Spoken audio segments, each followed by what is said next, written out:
Alerte en Afrique de l'Ouest. La tension monte brutalement entre la Sierra Leone et la Guinée. Des accusations d'incursion militaire pourraient-elles déclencher une crise régionale majeure? La situation devient préoccupante à la frontière entre les deux pays voisins, alors que Freetown et Conakry s'accusent mutuellement d'avoir violé leur territoire à travers des mouvements de troupes et des incursions armées dans des zones frontalières sensibles. Une escalade verbale et sécuritaire qui ravive les craintes d'instabilité dans une région déjà confrontée à des défis sécuritaires complexes. Selon les premières déclarations officielles, les autorités sierra-léonaises affirment que des éléments militaires guinéens auraient franchi la ligne frontalière dans une localité stratégique, provoquant une réaction immédiate de leurs forces de défense. Tandis que du côté guinéen, les responsables dénoncent à leur tour une pénétration non autorisée de soldats sierra-léonais sur leur sol, rejetant toute responsabilité et qualifiant ces accusations de tentatives de diversion politique.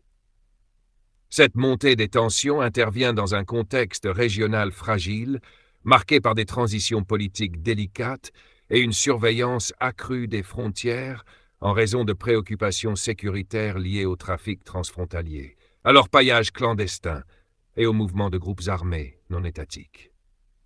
Sur le terrain, des habitants des villages frontaliers rapportent une présence militaire renforcée, des patrouilles plus fréquentes et un climat d'inquiétude grandissant, certains évoquant des échanges verbaux tendus entre soldats sans qu'aucun affrontement majeur n'ait été officiellement confirmé pour le moment.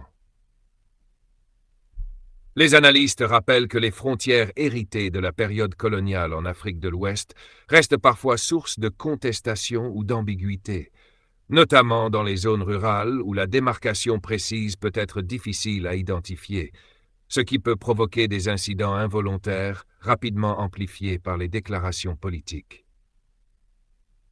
Les organisations régionales, notamment la CEDEAO, suivent de près l'évolution de la situation et pourraient jouer un rôle clé dans la médiation afin d'éviter toute escalade militaire, car une détérioration des relations entre la Sierra Leone et la Guinée risquerait d'avoir des répercussions économiques et sécuritaires sur l'ensemble de la sous-région, affectant les échanges commerciaux, la circulation des personnes et la stabilité des communautés transfrontalières qui partagent souvent des liens familiaux et culturels étroits. La question centrale demeure donc la suivante. S'agit-il d'un incident isolé amplifié par des tensions politiques internes ou du symptôme d'un différend plus profond concernant le contrôle territorial et la souveraineté nationale? Dans les capitales respectives, les gouvernements appellent au calme tout en réaffirmant leur détermination à défendre l'intégrité territoriale, un discours qui peut rassurer les opinions publiques nationales, mais qui comporte aussi le risque d'alimenter un climat de confrontation si aucune clarification rapide est apportée. À l'échelle internationale, les partenaires diplomatiques encouragent la retenue et la coopération bilatérale, soulignant que le dialogue reste la voie privilégiée pour résoudre tout malentendu frontalier. Pour les populations locales, cependant, la priorité est la sécurité quotidienne et la stabilité économique, car toute fermeture prolongée de la frontière pourrait perturber les marchés, les activités agricoles et les échanges essentiels à la survie de nombreuses familles. Alors que les heures passent, l'attention se concentre sur les éventuelles rencontres diplomatiques entre responsables militaires et politiques des deux pays afin de désamorcer la situation et sur les déclarations officielles qui pourraient soit calmer les esprits, soit raviver les tensions. Dans ce climat d'incertitude, une chose est claire.